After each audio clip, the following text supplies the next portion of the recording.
Bonjour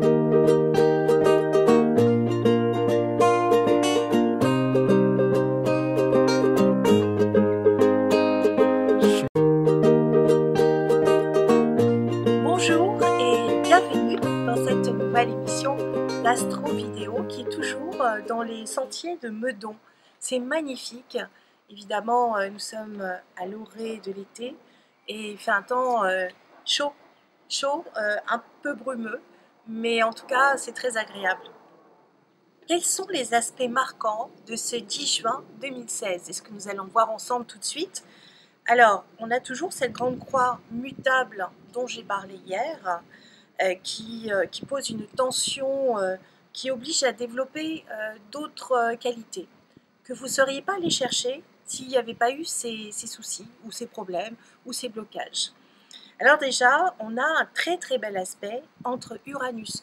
Uranus, ce sont les changements soudains. C'est la planète qui a été découverte au moment de la Révolution française, et donc elle pousse au changement, elle pousse à la rébellion aussi. Alors elle fait des très beaux aspects avec Saturne, donc les actions originales que vous allez poser, Saturne est en Sagittaire, vont avoir des répercussions concrètes sur le long terme. Et tout ce qui va être nouveau, tout ce que vous allez entreprendre en mettant votre énergie avec enthousiasme dedans, il y a des grandes chances que ça fonctionne et que ça dure. Donc, allez-y, retroussez-vous les manches, parce que le projet, il va être porteur. Ensuite, Uranus, toujours dans le signe du Bélier, fait un très très bel aspect avec la conjonction Soleil-Vénus dans le signe du Gémeaux. Alors, ça va faire des compréhensions rapides, ça fonctionne bien, tous les rouages se mettent en place dans le cerveau, ça va être parfait pour passer les examens, par exemple. Donc, c'est vraiment un très bel aspect astrologique. Et puis on a Jupiter qui est dans le signe de la Vierge, juste à côté du chemin de vie qu'on appelle aussi le nœud nord. Et Jupiter nous indique obligeamment qu'il y a vraiment plus de chances pour se réorienter ou aller vraiment dans un chemin qui nous correspond beaucoup mieux. Donc ça peut bloquer avec la conjonction Vénus-Soleil dans le signe du Gémeaux. Si ce n'est pas juste, si c'est dispersé, c'est un projet qui ne verra pas le jour. Mais il fait un très bel aspect avec Pluton, donc si vous avez bien évalué la situation, la transformation qui est en train de s'opérer sera extrêmement profitable et bénéfique. Là encore, on a une information comme quoi, quand on met son énergie de manière concrète sur quelque chose qui nous correspond, eh bien vos efforts seront récompensés, notamment sur la durée. Donc, il ne faut pas hésiter une seule seconde, il faut croire en vous et foncer.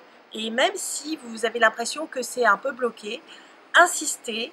Et il y a Philippe Guillemot qui est physicien, qui a écrit un livre où il explique justement que quand on décide de créer son futur, l'ancien futur existe encore, le nouveau est en train de s'installer, mais l'univers est lent pour mettre les choses en place. Et donc l'ancien futur qui existait, qui met du temps à s'effacer, va essayer de ramener au passé. Donc Philippe Guillemot nous dit que le passé va essayer de nous ramener dans le futur qu'on s'était créé, et donc ça peut créer des blocages. Donc quelque part on peut se dire que plus on a de blocages, ça veut dire qu'on est en train de se créer un autre futur. Voilà. Ça peut être aussi pris dans le sens de il y a tellement de blocages que c'est pas juste. Donc, je vous laisse juge, faites la part des choses et vous verrez que de toute façon, retroussez-vous les manches. Est-ce que ça va donner? Mais si vraiment c'est très très compliqué, c'est que peut-être ce n'est pas juste. À vous de voir. Je vous dis à demain pour une prochaine vidéo. Au revoir mes petits amours.